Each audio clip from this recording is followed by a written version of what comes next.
Hello everyone, and welcome to the top of the tier list, 3.11. Today we're going to talk about the best of the best in Jurassic World Alive, once again with a focus on the arena.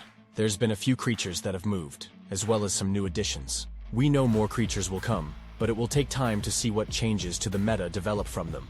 So, let's get to it. Here they are, the tyrants of Jurassic World Alive. We start with the high tyrant tier, the absolute best dinosaurs in Jurassic World Alive. These creatures are meta-defining and will be in most top teams now, or when players have them team-ready. First up is Apex Hybrid Flock Alankydactylus. Not much has changed for this creature since our last tier list. Alankydactylus has a lot of versatility. This creature has taken over the meta since being introduced, and has even made another high tyrant creature even more productive. We're seeing this creature on teams well below team average, and carrying some to the shores for the first time. Alankydactylus can absolutely change the outcome of the match late game, because it has some of the best head-to-heads so far in Jurassic World Alive. Our next creature in the list also complements Alankydactylus very well, sometimes too well. When these two are paired together, you can look forward to a long, drawn-out match with sometimes infinite healing. Gryganyth is next on the high tyrant list. It made the list last time too, but for a different reason. Gryganyth has gotten significantly better since the last tier list, but because of Alankydactylus. These two together can counter most decks, because whatever counters one will lose to the other, and vice versa. Also, when these two are teamed together, they can get into a healing loop that's unbeatable at times, swapping between the two to keep healing, and usually countering what was brought out to beat the other. Rajadorixis is our next high tyrant. This creature hasn't moved from its spot in the list, but it has gained another counter on this list. We'll discuss it next. We're noticing more players are fully enhancing this apex. Rajadorixis has one of the best and probably most complementary reactives in the game. This reactive also gives Rajadorixis the opportunity to beat some of its counters. Fully enhanced, Rajadorixis has a chance to beat Trykovenator and even Alankydactylus. Our next and final creature in our high tyrant list this time around is Ampelorex. This is a newcomer to our tier list, and one of the first uniques that we consider high tyrant in quite some time. In a head-to-head situation, almost all of its counters need some sort of RNG or proper guessing to pull out the win.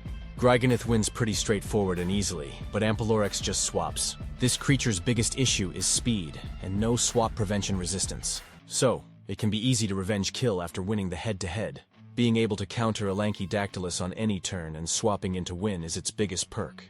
We finally have a creature that can stop it in its tracks. The middle of our tier list is kind of bloated. This is probably a good place for the game to be balance-wise. It means that most of our top creatures are somewhat balanced. None from this list are in order, so don't read too much into the time they're mentioned. First up is Apex Flock Compsovenator. This creature is still a dominant force and can still win matches by itself. Its only issue is that it has too many counters now, which is a good place to be. Can dominate a match but has plenty of counters. That basically sums up all creatures in mid-tyrant. Cerastegotops is our next mid-tyrant. It and Compsovenator have both fallen from high to mid since our last list. They still fit into most teams and are still great creatures. But they're both more balanced now than on release because of other creatures that were introduced. Cerastegotops is still one of the most versatile creatures currently.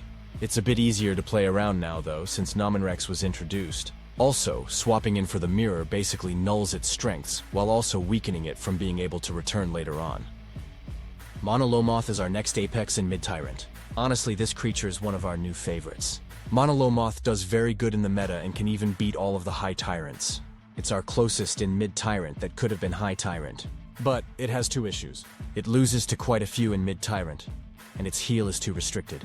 With its counter heal, you will rarely get this creature's HP at the point needed to consistently take advantage of Bellowing Alert Rampage. But, like the first two mentioned in mid-tyrant, it can single-handedly win a match when the stars align. Trykovenator is up next. This creature was in mid-tyrant last tier list, and it will remain the same for this one. It still counters all the creatures from before, but now adds Nominrex and Dilozorion to the list. This creature is generally relinquished to a revenge kill specialist, but it can also swap in to beat Alankydactylus on the proper turn. We'll discuss Magnaraptor next. This creature has come on and off my team for a few weeks now, but it's there to stay for the foreseeable future. Magnaraptor is a tough creature to describe, as I'm sure it has a different use for everyone. Some use it as a speedy lead to win the initial head-to-head, or a speedy closer/revenge killer to finish the job. Finally, it's also great as a bulky swapper to be able to swap into Gryganyth when they're bringing it in to try to take control. This use has been my go-to, and is what is helping me deal with the annoying Gryganyth to Alankydactylus swaps. With the bulk, I generally can survive 2 attacks from Alankydactylus and put the opponent in a tough spot, which has helped me deal with this dual high tyrant threat. Tyrannodactylus is next on our mid-tyrant list, and the only unique to make mid. This creature has some really solid head-to-heads against the other mid-tyrants, but like the others in this tier, it has a few flaws. This creature fits into all roles in the lineup rotation: starter, closer, revenge killer, and swap in. Having 2 priority attacks really make it a great option to bring in at any time. Its main issue is it loses hard to Rajadorixis, like a few others in this tier. Also, with no way to cleanse damage over time, it's usually trading lives with bleeders.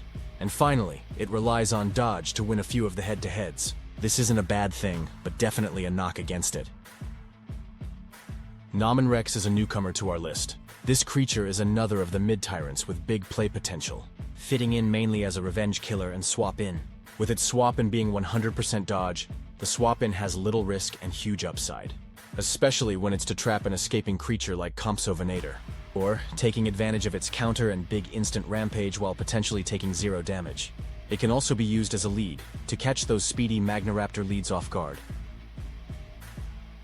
Our next mid-tyrant is a creature that I've slept on since its most recent buff, Glyptosavis. This creature is another exclusive revenge killer. It needs the speed to be able to take full advantage of its next turn after using Vengeful Ferocious Charge.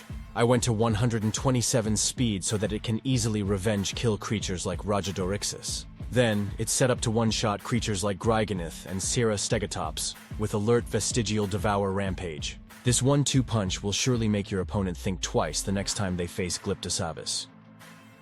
Our final creature in mid-tyrant and newcomer to the list is Dilozorion. This creature will probably be controversial to some, but when testing and making this list, we generally look at full potential of the creature. Most of this creature's matchups are so close that they require enhancement track 4 for it to win. But this creature is ideal for mid-tyrant, a balanced creature with big play potential. This creature can win matches almost entirely by itself, similar to other creatures in this tier. It's another creature like Glyptosavis. Dilozorion benefits from speed and being an exclusive revenge killer, which kinda sucks, because it has such a cool swap-in, but it can still benefit in some instances as a swapper. Now, to move on to low tyrant. This tier still has some very solid creatures and team-worthy creatures, but they don't always hold up as well as those above. We like to call this tier great creature, but because they are all useful in some way but outclassed by others. Sah Panthera was probably the hardest for us to determine placement. This creature still fills the role of many mid-tyrant, but it also fits into the role of exclusive revenge killer, which we have quite a few of those already, and frankly, there's only so many team spaces available for that role. This creature will remain on teams because of investment, and it fills the needs of revenge killer. But this is one revenge killer that has gotten increasingly easier to swap on, whereas the others in mid-tyrant can punish you extensively for swapping. Next, we have another apex that has fallen some because of all the recent changes, but still fits as a great creature on most teams. Megalocevia. This apex barely had any time in the meta because its buff came too late. But this apex can still counter many of the top tyrants, so it's not something to drop unless you're out of room on your team. Draco Lux is our next low tyrant. This creature can still hold its own in the arena, but its swap-in and attack was nerfed recently, so now it mainly relies on Afflicting Horn to carry it, which is not reliable, and really hurts this creature from keeping rotation on top teams. Concatoloch and Concatosaurus are still making rotation on some teams, but they're not as dominant as once before. Both still hold their own in a team of 8, but not top options and honestly more of a situational creature or used as a sacrifice lead to set up another creature. Proto Lux is up next. This apex just always feels like it's lacking something in all of its head-to-heads, but it can generally win a few important matchups to allow it to make low tyrant. The issue comes down to it being easy to revenge kill afterwards. And it's generally easy to play around this creature even when it has a favorable matchup. Another priority attack could potentially help it to rise. but I don't think it will get any additional revisions as of now. Of course, its unique parent has to make the list too. Protonodon is another unique to make low tyrant, and it's nice that it can fill a different role than Proto Lux, so players can choose which route they wish to go. Similar to how Concatoloch and Concatosaurus differ in some ways, but I don't think Protonodon stays on the list for long. We have too many other uniques that do what it does much better.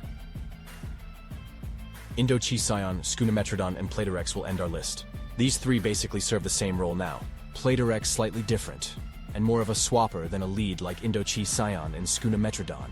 But these apex all have one thing in common. Their resistances or moves fail them in some way. Indochicyon and Plateorex both needing some sort of DOT resistance to be able to compete, and Skoonametrodon needs a complete rework for Battle Ready. We feel it could have a chance to move up some with some adjustments to Battle Ready, and Plateorex could do better with DOT resistance, and possibly some rend resistance as well. Indochicyon has probably a bit more use than the other two. Its problem is it always requires proper guessing, whether it be leading into best the creature, or predicting which creature they will swap to. And here are the notable mentions. These Jurassic World Alive creatures fit niche roles in the meta, and certainly have times when they shine. But overall, they only do well occasionally. Stegosaurus Ungulatus is probably one that could make low tyrant, but it can at times swap in without beating a single creature, which is why it didn't make our tyrant tier. Sinraptor, Estemmenosuchus, Thylos Intrepidus, and Skorpiostegotops are also here. They have all fallen off from our last list where they came in low tyrant. They each are extremely situational, and at times can come in without getting a single takedown.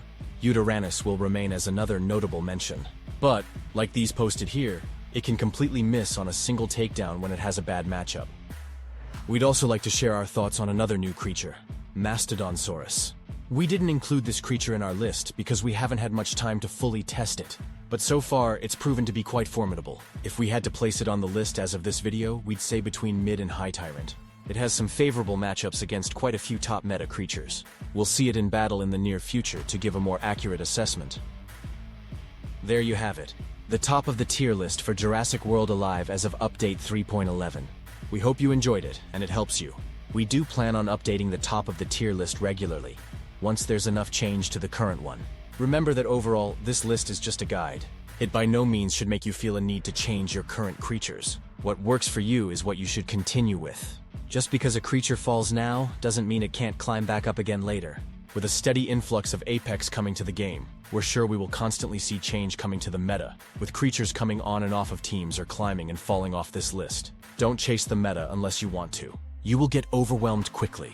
Just work towards what is easily available or what you like or want. Thank you again for joining us here at IDGT902 YouTube. Please give us a like if you can. And we'd love it if you'd subscribe if you haven't already. Stay tuned here for more Jurassic World Alive and Pokemon TCG Pocket content soon. And have an awesome day, guys.